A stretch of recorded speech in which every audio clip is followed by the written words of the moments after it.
Hello my dear friends, welcome back to our channel. This is Shalini. आज हम आपको crew movie के बारे में एक्सप्लेन करते हैं। मूवी के स्टार्टिंग में हमें मुंबई एयरपोर्ट दिखाते हैं, जहां एयरपोर्ट पर एक कोहिनूर जहाज़ को रोक दिया जाता है और उस फ्लाइट की 3 एयर होस्टेस गीता, जैस्मिन और दिव्या को कस्टम वाले पूछताछ के लिए ले जाते हैं। अब हमें दिव्या का बचपन दिखाते हैं। दिव्या बचपन से ही पढ़ाई में बहुत अच्छी थी और वो एक बहुत छोटे शहर से थी। उसके शहर में एक छोटा सा एयरपोर्ट था, पर वहाँ कभी कोई प्लेन लैंड नहीं हुआ। तो दिव्या का सपना था कि वो यहाँ पर प्लेन को लैंड कराए। दिव्या 10th पास करने के बाद मुंबई आ जाती है और वहाँ आकर दिव्या का एक बहुत बड़े फ्लाइंग स्कूल में एडमिशन हो जाता है, क्योंकि दिव्या की फैमिली उसे पायलट बनाना चाहती थी। पर बड़े होकर दिव्या एयर होस्टेस बन जाती है और ये बात वो अपने घर वालों को नहीं बताती, ताकि वो सब दुखी हो जाएंगे। अब हम देखते हैं कि कस्टम वाले उन लोगों को अच्छे से चेक कर रहे हैं और उनके जूते भी फाड़ कर देखते हैं। अब हमें गीता के बारे में पता चलता है कि वो एक रिच फैमिली से बिलोंग करती है और उसके पति का एक बिजनेस था, पर उनके भाइयों की लड़ाई की वजह से उनकी फाइनेंशियल कंडीशन बिगड़ने लगी, इसीलिए उसे जॉब करनी पड़ी। गीता अपने हस्बैंड से कहती है कि जब मुझे मेरा पीएफ मिल जाएगा तब मैं ये जॉब छोड़ दूंगी और हम गोवा में इन्हीं रुपए से अपना रेस्टोरेंट को खोलेंगे। अब हमें जैस्मिन की स्टोरी दिखाते हैं कि उसकी मम्मी पापा का डिवोर्स हो जाता है और वो अपने नाना के साथ रहने लगती है। जब जैस्मिन समझदार होने लगी तो उसे पता चला कि उसके पास ज़्यादा पैसे नहीं हैं, बट उसे पैसों से बहुत लगाव था। फिर वो कोई बिजनेस करती है, पर उसका बिजनेस फ्लॉप हो जाता है। पर ब्यूटीफुल होने की वजह से उसे कोहिनूर एयरलाइंस में जॉब मिल जाती है और इस कोहिनूर एयरलाइंस का मालिक विजय वाल्या होता है। अब कस्टम ऑफिसर इन तीनों से सवाल पूछने लगती है। यहाँ हमें पता चलता है कि इन तीनों पर गोल्ड स्मगलिंग का आरोप लगा है, पर ये लोग बोलते हैं कि इस बारे में हमें कुछ नहीं पता। तो ऑफिसर बोलती है कि आखिर तुम्हें ऐसी क्या ज़रूरत पड़ी कि तुमने ऐसा किया। फिर हमें 6 महीने पहले का सीन दिखाते हैं, जिसमें दिव्या पूछती है कि मुझे मेरी सैलरी कब मिलेगी, मुझे लोन की किस्तें भी चुकानी हैं। आगे न्यूज़पेपर में हम देखते हैं कि कोहिनूर एयरलाइंस कर्जे में चली गई है। तो गीता बोलती है, एचआर मित्तल बोल रहे थे कि दिवाली के बोनस के साथ सबको सैलरी भी मिलेगी। फिर आपस में बात करने के बाद ये लोग जॉब पर चले जाते हैं। फिर वहीं एक पायलट गीता पर लाइन मारता है, पर गीता उसे भाव नहीं देती। अब जॉब के बाद इन लोगों को सैलरी तो नहीं मिलती, बट रोज़ डेली अलाउंसेस मिलते हैं, जो इनके लिए बहुत कम था, बट ये लोग इनसे अपना गुजारा करते हैं। और जैस्मिन अपनी एक एम्प्लॉय को पैसे देकर कभी कभी उनकी मदद किया करती थी, क्योंकि उसको पैसे की बहुत ज़रूरत थी। फिर एक दिन गीता अपने क्रू मेंबर राजवंशी से पूछती है कि आखिरकार हमें सैलरी कब तक मिलेगी। तब वो जवाब देता है कि एयरलाइंस में ऐसी प्रॉब्लम आती रहती हैं और जल्दी सब सॉल्व हो जाएगा, तब सबको सैलरी मिल जाएगी। आगे जब प्लेन में सभी अपनी जॉब पर होते हैं तो गीता राजवंशी को चाय देने आती है। तब वो देखती है कि राजवंशी तो मर गया, क्योंकि उसको सांस की प्रॉब्लम थी। फिर गीता अपनी क्रू मेंबर्स को बुलाती है और डिसाइड करती है कि वो राजवंशी को सीआरपी देंगे, बट ये दोनों मना कर देती हैं। तो गीता अकेले ही चेस्ट प्रेस करने को तैयार हो जाती है और जैसे ही राजवंशी के शर्ट के बटन खोलती है वैसे ही सब शॉक हो जाते हैं, क्योंकि उसकी पूरी बॉडी पर सोने के बिस्किट्स लगे थे, मतलब वो गोल्ड की स्मगलिंग कर रहा था। अब ये तीनों राजवंशी को क्रू की सीट पर बैठा देती हैं और जैस्मिन कहती है कि अगर हम ये सोना ले लें और इस जॉब को छोड़कर अच्छे से जिएं तो। और ये कहते हुए दोनों को लालच देने लगती है। तो गीता मना कर देती है और कहती है कि मैं चोर नहीं हूँ और ना ही मुझे जेल जाना है, और दिव्या भी सुनकर मना कर देती है। फिर ये लोग राजवंशी की बॉडी और सोना दोनों ही कस्टम वालों को दे देते हैं। यहाँ में जयवीर नाम का कस्टम ऑफिसर दिखाया जाता है, जो दिव्या को देखकर स्माइल करता है और दिव्या बताती है कि ये मुझे बास्केटबॉल के टूर्नामेंट में मिला था और तब हम काफ़ी करीब आ गए थे, बट हम फिर कभी नहीं मिले। फिर जयवीर दिव्या के पास आता है और उसका नंबर ले लेता है और कहता है कि अब हम टच में रहेंगे। वहीं पर इनका एचआर मित्तल भी राजवंशी की बॉडी के पास खड़ा था और उसे गीता बुलाती है, बट वो गीता को इग्नोर कर देता है। यहाँ हमें पता चलता है कि कस्टम वाले बात कर रहे हैं कि ये 12 किलो सोना था जिसे अल्बुबर्ज में ले जाया जा रहा था, और कस्टम वाले अब अलर्ट हो जाते हैं।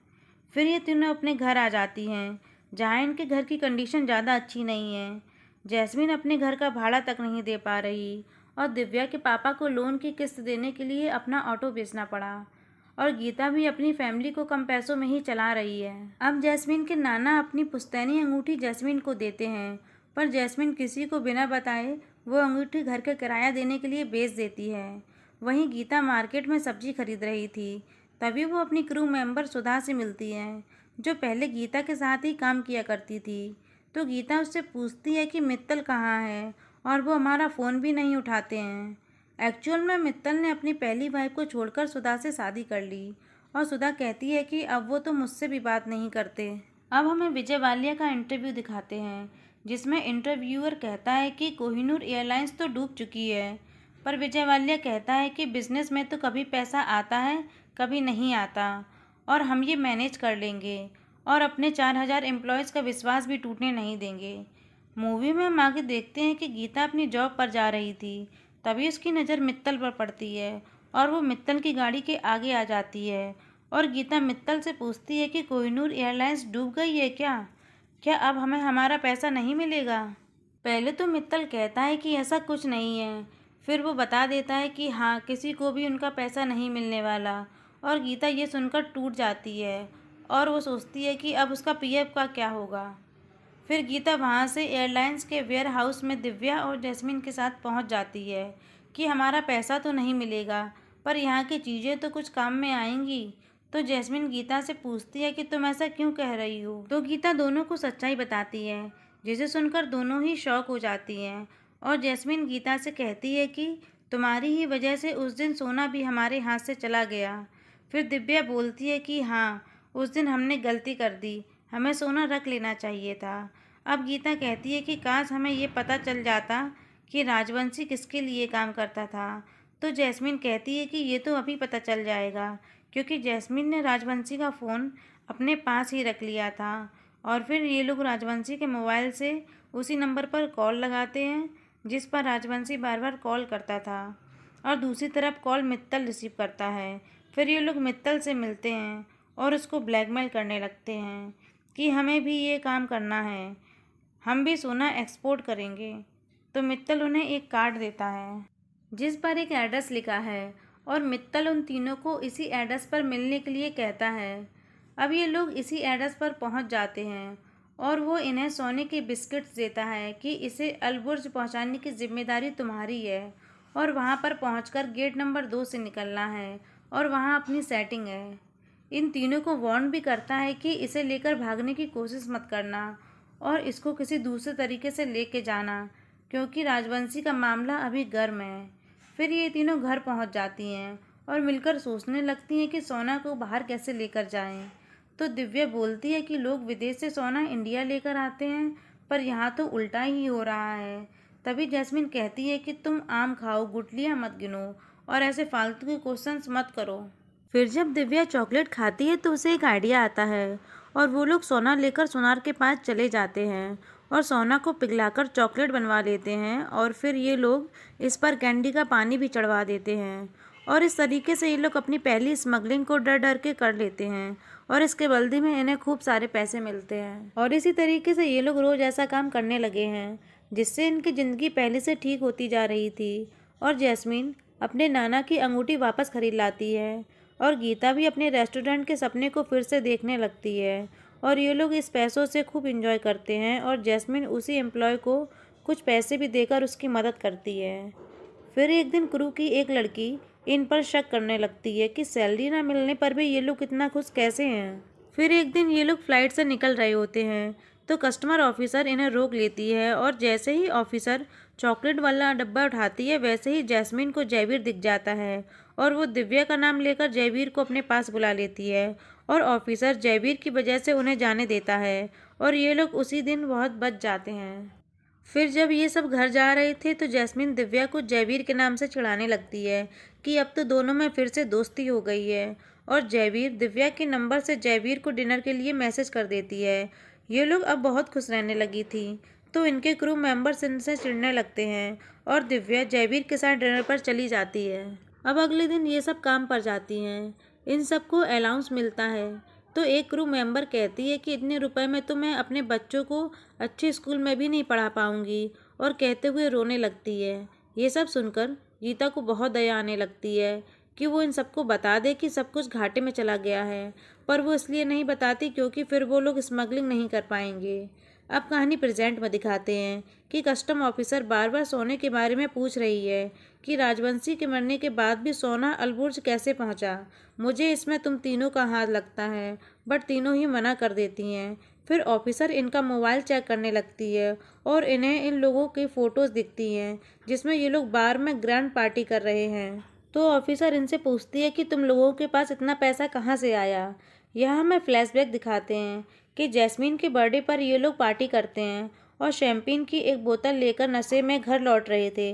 तभी दिव्या एक लड़की से टकरा जाती है और वो इन्हीं की क्रू मेंबर होती है, जिसे देखकर ये लोग चौंक जाते हैं और वो लड़की भी सोचती है कि इनके पास इतना पैसा कहाँ से आ रहा है। फिर कस्टम ऑफिसर के पास एक कॉल आता है कि आज सोना बाहर जाने वाला है और ऑफिसर ये बात राजवीर को जाकर बताती है और उन्हें 3 नाम बताए गए हैं। अब यहाँ हमें वही सीन दिखाते हैं जो स्टार्टिंग में दिखाया गया था कि कस्टम ऑफिसर इन्हें पकड़ने आए हैं। अब प्रेजेंट में उनका ऑफिसर आता है और कहता है कि हमें इनके पास कुछ नहीं मिला, अब इन्हें जाने दो वरना बाहर हंगामा हो जाएगा। तभी वो ऑफिसर बाहर आती है और बैग में देखने लगती है और उसकी निगाह उसी चॉकलेट के डिब्बे पर जाती है। तब उसे याद आता है कि उसी दिन वो चॉकलेट के डिब्बे भी उनके पास थे और वो सभी के बैग से वो डिब्बे निकलवा लेती है और चॉकलेट को खाने लगती है, पर वो नॉर्मल चॉकलेट थी और ये तीनों बच जाती हैं। अब हमें 6 घंटे पहले का सीन दिखाते हैं जब इनकी फ़्लाइट लैंड करने वाली होती है। तो कैप्टन दिव्या को बताता है कि आज घर जाने में लेट हो जाएंगे क्योंकि आज कस्टम वाले चेकिंग कर रहे हैं।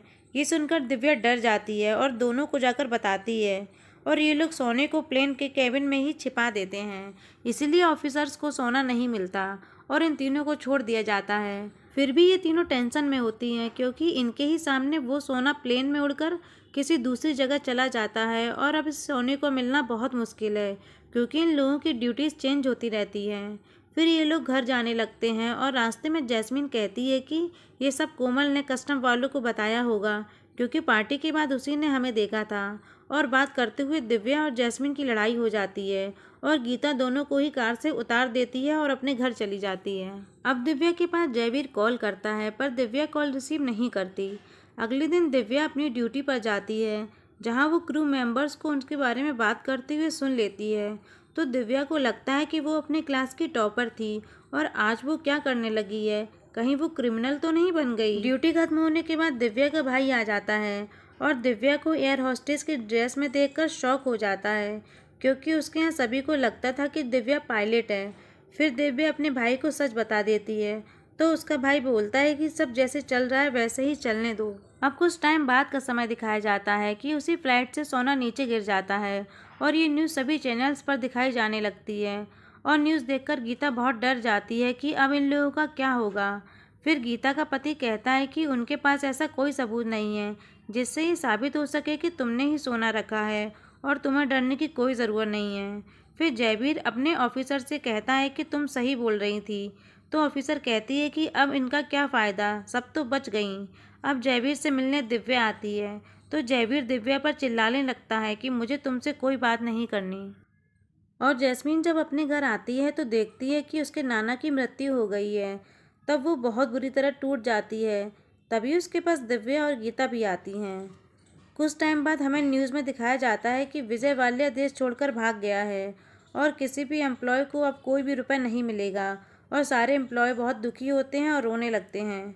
फिर कोमल दिव्या और गीता से बहस करने लगती है कि मैंने तुम लोगों को अपना समझा था बट तुमने भी मुझे कुछ नहीं बताया और मैंने कस्टम वालों को तुम लोगों के बारे में कुछ भी नहीं बताया है। ये बात सुनने के बाद तीनों ही शॉक हो जाती हैं।